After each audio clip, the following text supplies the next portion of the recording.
Hey everyone, it's Desiree, and I am here with day 25. I didn't think I was going to get there, honestly, but we are here of my Christmas series for 2020. I do hope you enjoyed everything that you see, including what you are about to. So for this one, let's look at background stamp and a stencil. How can we combine them? How can we work with them? Again, just some different ideas. So I am pulling in the My Favorite Thing diagonal stripes background, and I'm pulling in the Gina K diagonal stripes stencil. So when it comes to these, now there's all kinds of things you can do with a background stamp. You can emboss with it, you can do a tone on tone, you can just use your clear ink to get that tone on tone. You can crisscross it, at least with this one. So again, there's all kinds, you can do an embossed tone on tone. So all kinds of things that you can do. I am going to be using my Desert Storm cardstock.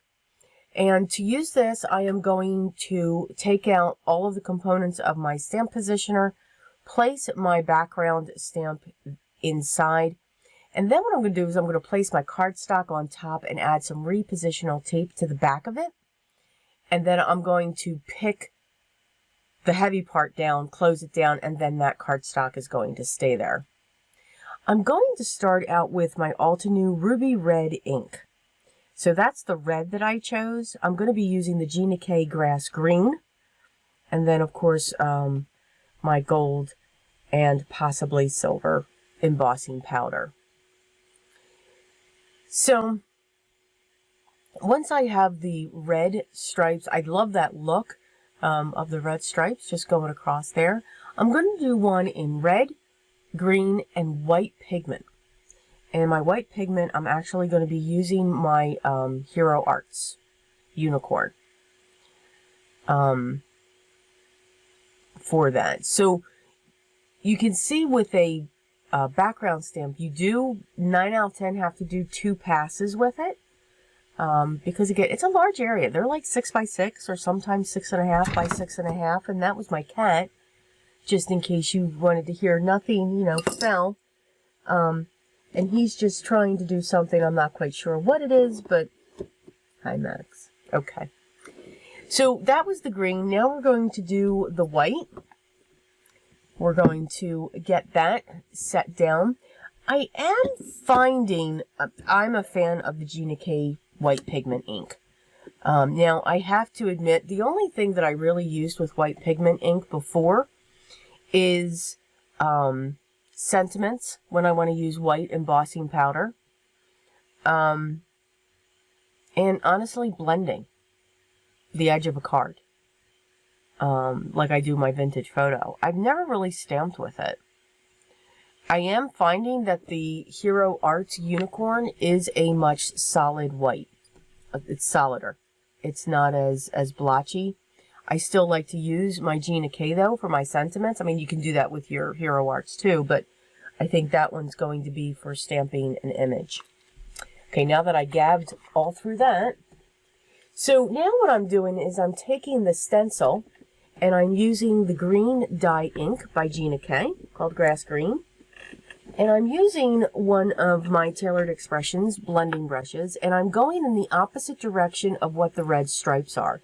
So you've got these thick green stripes going across, and then you've got these thin red stripes, and then the tan in the background. So again, it creates a simple plaid. You know, it doesn't have different lines or anything else like that. Now, you could have done that by skipping on the stencil. And if you're hearing that, I apologize. It's my cat purring. Yes, he's a happy cat. So he's probably going to get really loud, so I apologize. So when it comes to this, I then put it back into my stamp positioner, and I'm using my clear ink because now I want to add some gold stripes to it. So I made sure that the stamp was set in the opposite direction to cross over. And honestly, I did hope it wasn't crossing over where the red was. I wanted it to be the same way the way the green was going, so that it could break that up. And it worked. It really did work. So I was very pleased, very happy. I think it looks great. It's close. It just created a great background. Now this here is the white pigment ink one. And again, I'm doing the same thing. I want to make sure that it's set on a different angle. This is just the white pigment ink. I'm going to use my clear ink again. And I'm going to add my gold embossing powder to this. I will be cutting these panels down because, you know, I've got to hold it somehow. And they'll be cut down to 4 by 5 1/4. I hope you guys can't hear that because he's really, really loud right now. He wants attention and I want to finish this video. So now I was thinking on doing it again, but then I'm like, no, that would be too much. I'm glad I did stop at the once over, but just to see, was there a way to do a third time when it came to that. I'm going to clean off my stamp, put everything away. And now I've got my 2 panels. So you can see that your background stamps, and whether you combine it with your stencils or anything else, you know, combine your products and you can get so many different looks. Now I'm just creating my frame. So I'm going to create a red frame, and I used some green mirror cardstock that ended up being cut 4 1/4 by 5 1/2. And then for the white pigment ink one, I'm actually just using a piece of silver, satin silver cardstock. Just a 1 layer mat that's going to go around that one.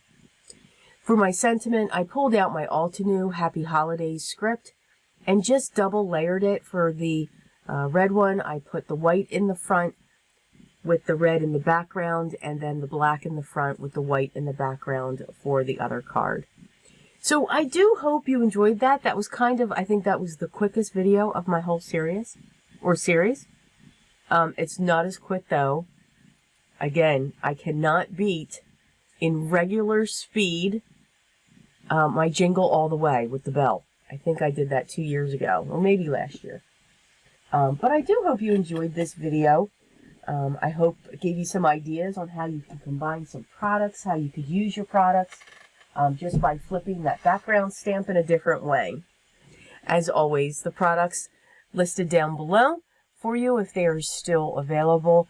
Leave your comments down below as well. I want to take this moment to wish everyone a Merry Christmas, a Happy Holidays, a Happy Hanukkah, Merry Kwanzaa. Whatever it is you celebrate, merry and happy everything. Enjoy. Laugh. I know it's stressful. We can't be with our family and friends completely, but we will be able to. We will continue to get through this. Most of all, stay safe and continue to be healthy. I wish you all nothing but the best of happy thoughts as we got through 2020, and nothing but happy thoughts and best for 2021. It's going to be a good year, and it's going to be a great year. But always remember what's most important for me. Always.